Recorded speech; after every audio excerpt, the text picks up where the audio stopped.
فلاں شخص حضور صلی اللہ علیہ وسلم سے محبت اور ادب کرتا ہے، یہ جملہ سنتے ہی آپ کے ذہن میں کیا خاکہ بنتا ہے؟ یا ڈھیلی ڈالی قمیص شلوار، سر پر ٹوپی، چہرے پر گھنی لمبی داڑھی اور سنجیدہ طبیعت کا کوئی انسان؟ یا آپ کے ذہن میں کسی ایسی انسان کی تصویر کیوں نہیں بنتی جو پینٹ کوٹ میں ملبوس، نپاست سے تراشیدہ داڑھی اور جدید ہیئر ڈریسر سٹائل رکھتی ہوئی، لوگوں کے درمیان کھڑے مسکراتے ہوئی انگریزی زبان، ٹیکنالوجی یا سائنس کے متعلق بات کر رہا ہو؟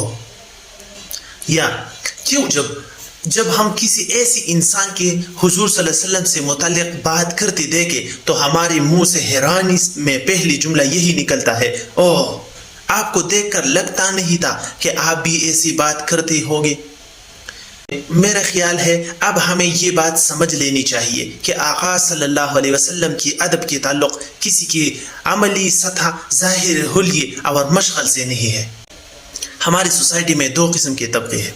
پہلا طبقہ ظاہر حلیے میں ہمارے حضور صلی اللہ علیہ وسلم کی محبت نظر آتی ہے، اصل ضرورت دوسرے قسم کے طبقے کو حضور صلی اللہ علیہ وسلم کے قریب لانے کی ہے، اور یہ تب ہی ممکن ہے جب آپ خود اس طبقے میں اٹھی بیٹھیں گے۔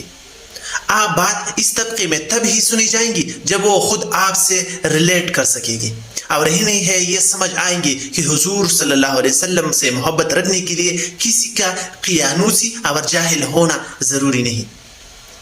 آپ جس بے حلی میں ہو، آپ کا حضور صلی اللہ علیہ وآلہ وسلم سے محبت ہونی چاہیے۔ میرے حلقے میں ایسے لوگ بہت زیادہ ہیں جو صرف ذاتیات پر تنقید کے ڈر سے حضور صلی اللہ علیہ وسلم سے متعلق بات نہیں کر پاتے، کیونکہ اکثر ان کی یا تو داڑھی نہیں ہوتی یا وہ لا علمی کی وجہ سے اپنے آپ کو کمتر سمجھتے ہیں۔ اب ہمیں یہ حقیقت بھی تسلیم کرنی پڑے گی کہ لبرل اور ماڈل طبقے کا رشتہ حضور صلی اللہ علیہ وسلم سے جوڑنے کے لیے ہمیں ان لوگوں کو اپنانا پڑے گا، مطلب ان کے ساتھ مل جل رکھنا پڑے گا، ان پر تنقید کی بجائے انہی میں بیٹھنا ہوگا۔ شاید یہی اس وقت کی ضرورت ہے۔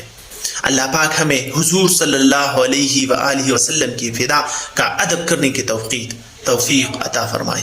اللہم صلی علی سیدنا محمد وعلی آل سیدنا محمد وبارک وسلم۔